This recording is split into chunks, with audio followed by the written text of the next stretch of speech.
I've been walking every day for the past week, and you're not gonna believe how much weight I lost. Yes, this is the amount of weight I lost. Is it really better than running?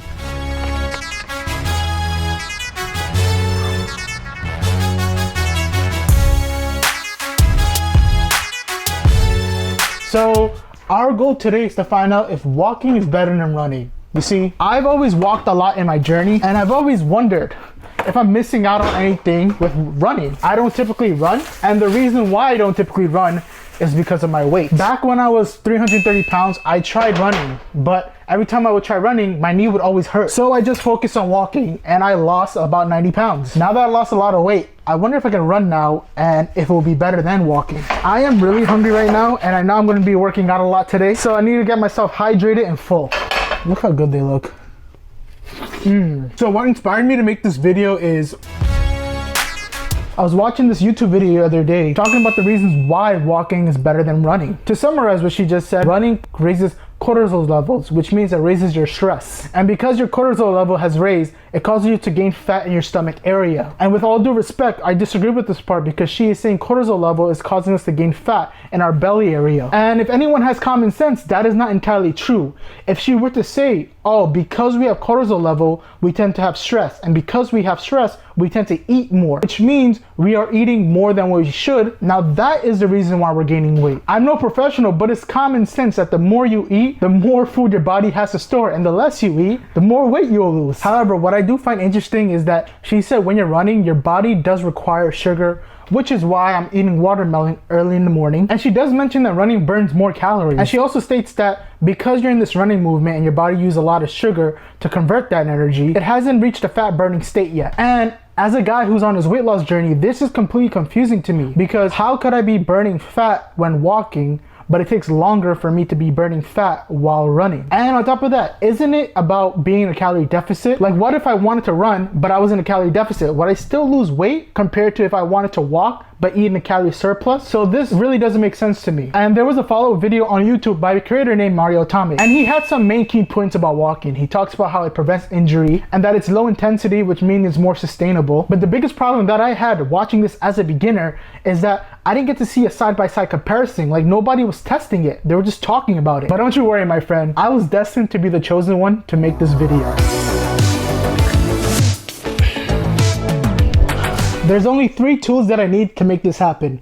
1 is the Apple Watch to track my calories and my heart rate. 2, comfortable socks. I'm using running socks, and I find this to be the best socks in the world. And I've learned that running socks is different than regular socks because these socks are designed for running and walking. And lastly, comfortable shoes. When I started my weight loss journey, I struggled with finding a good sneaker because I would always get blisters, my feet will hurt, because I was too heavy for it. What I've discovered is that the Nike Infinity React is one of the best shoes I ever worn, because look at the amount of cushion that I get. So this is definitely gonna support a big guy like me. Now, because we're going on a long walk, I have to retie these shoes because the closest track from where I live is about 5 miles away. I live in Brooklyn, and where we have to go to is Lower East Side. So that means I'm gonna have to cross the Williamsburg Bridge just to get to the track.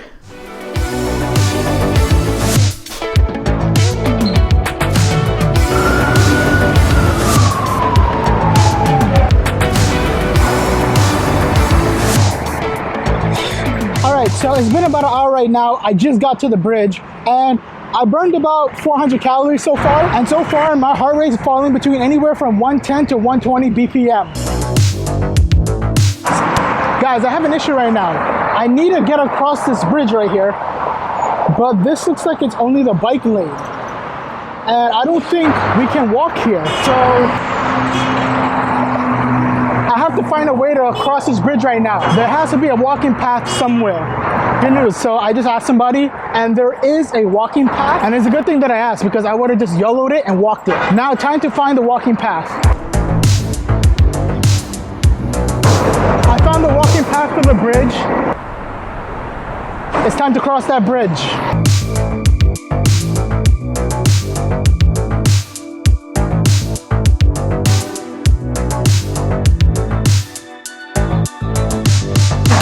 I'm walking a very steep hill on this part of the bridge, and my heart rate just bumped up to 140 BPM. This is insane.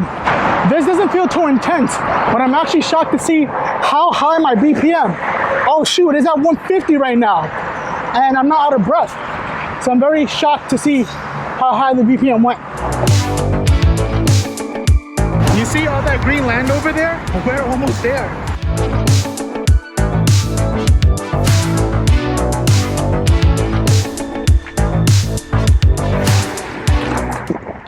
I just got to the track.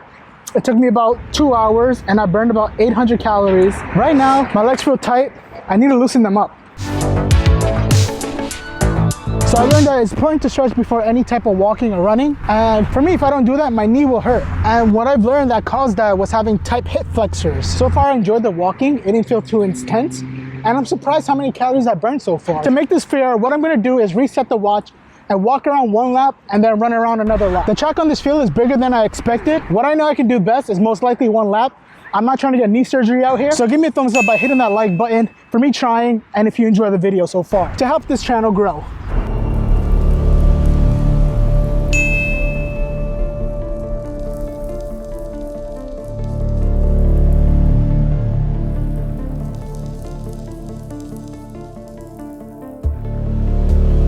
I'm gonna walk around the entire track. Let's see how many calories I burned.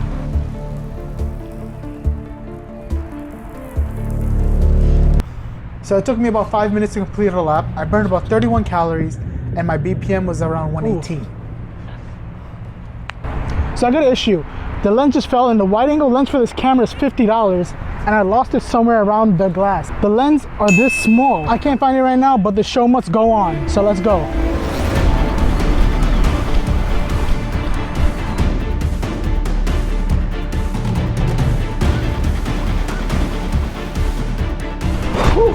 I'm almost there, guys. Every inch of my body is killing me.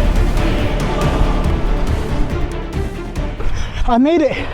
It took me about 2 minutes and 56 seconds. And wow, my heart rate is about 160 right now. It's still going up. It was literally a struggle to finish. Yeah, guys, one lap is pretty much I can do. But within the one lap, I burned about 44 calories. I spent about an hour looking for the lens. No luck.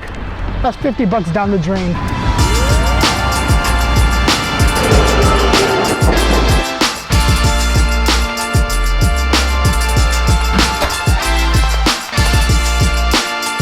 After watching these videos, I believe that running should have the credit that it deserves. Numbers don't lie. From what we've seen is that I've burned more calories from running one lap than I did compared to walking one lap. So I believe running should have more respect than it has right now. But the problem is not everyone can run, and that's okay. You watch me walk for 2 hours and saw me burn a lot of calories. And the real answer to this question is situational. Because if you have really strong joints and you weigh enough that your body can handle, then running is a better option for weight loss. However, if you're like me and your body and knees cannot take it and there's even 1% of pain, then walking is the better answer. Both are effective. It's just that running, you burn calories faster. And what I've learned about with losing weight is that sustainability is always the best option to go, because walking allows me to stay on my own pace. I don't feel fatigued. It's something that I can stay consistent with on a day-to-day basis, no matter how busy my schedule is. You saw me lost 7 pounds this week just from walking. So there's proof for you that there's no pressure for you to needing to run. If you can't run, that's okay. That is not the only way to lose weight. I understand that it feels cool, but what's even cooler is losing the weight. I like to start giving a family shout out. Let's start with the first shout out for the week. Marivelle Maid, congrats on losing 10 pounds this week. Everyone, let's give a big welcome to the family. And if you're stuck on your weight loss journey, I made a video talk about if this might be because of bad genetics.